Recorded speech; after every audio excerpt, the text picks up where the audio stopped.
ವೃಶ್ಚಿಕ ರಾಶಿಯವರು ಎಲ್ಲಾರು ಅನ್ಕೋತಾರೆ, ಕೆಲವರೆಲ್ಲ ಹೇಳ್ಬಿಡ್ತಾರೆ ವೃಶ್ಚಿಕ ರಾಶಿಯವರು ಒಂಥರ ಮೂಡಿ ಪರ್ಸನ್ಸ್ ಅಪ್ಪ, ಅವ್ರು ಸರಿ ಇಲ್ಲ. ಹಂಗಲ್ಲ. Determined people.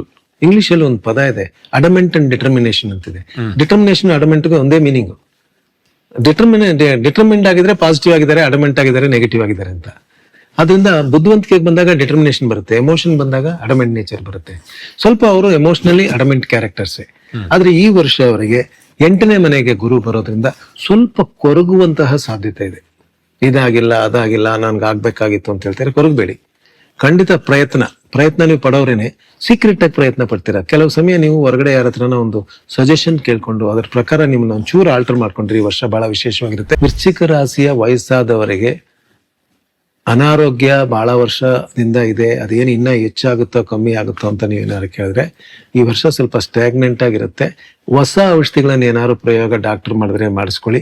ಸಣ್ಣ ಪುಟ್ಟ ಆಪರೇಷನ್, ಕಣ್ಣು ಆಪರೇಷನ್ ಮಾಡ್ಕೋಬೇಕು ಅಂತ ಇರೋರು ಅಥವಾ ಏನೋ ಗಂಟಲು ತೊಂದರೆ ಇರೋರು, ಇವರೆಲ್ಲ ಸ್ವಲ್ಪ ಡಾಕ್ಟರ್ ನೋಡಿ ವಾಸಿ ಮಾಡ್ಕೊಳ್ಳೋದು ಉತ್ತಮ.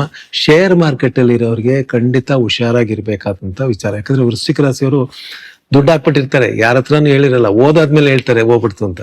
ಅದರಿಂದ ಒಬ್ಬರಿಬ್ಬರ ಹತ್ರ ಕೇಳಿ, ಸಲಹೆ ಕೇಳಿ. ನಾನು ಹೇಳ್ತೀನಲ್ಲ, ಈ ಸಜೆಷನ್ಸ್ ಕೇಳೋದು, ಸಲಹೆ ಕೇಳೋದು, ಅವ್ರು ಕೊಟ್ಟವರು ದೊಡ್ಡವರು, ತಗೊಂಡವ್ರು ಚಿಕ್ಕವರು ಅಂತ ಭಾವನೆ ಇಲ್ಲದೆ ನೀವು ಈ ಸಲ ತಗೊಳ್ಳಿ. ಇದು ನಿಮ್ಗೆ ಸಕ್ಸಸ್ಫುಲ್ ಇಯರ್ ಆಗಿರುತ್ತೆ.